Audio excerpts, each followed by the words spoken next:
What's up, everyone? Welcome to Program Your Remote.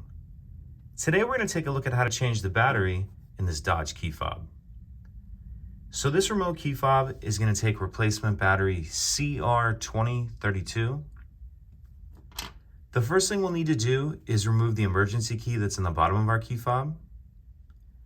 That's done by pressing this release on the front, and then the key will pull out like that. And we can just set that key to the side.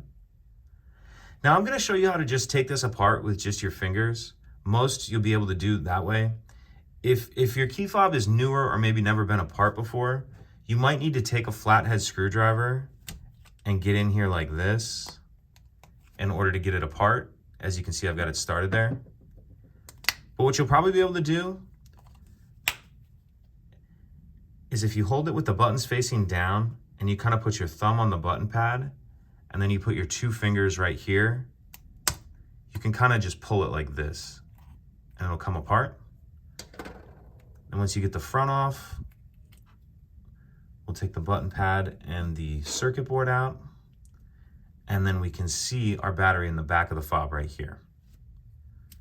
So we'll pull our old battery out, grab the new battery, and we want to make sure that we're installing that with the plus side down, like that.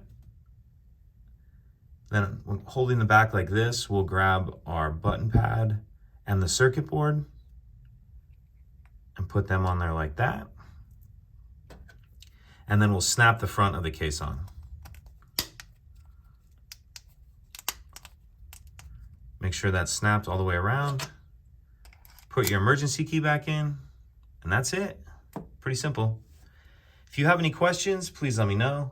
If you could take a second to like and subscribe, it helps us out, and I'd appreciate it. Thank you.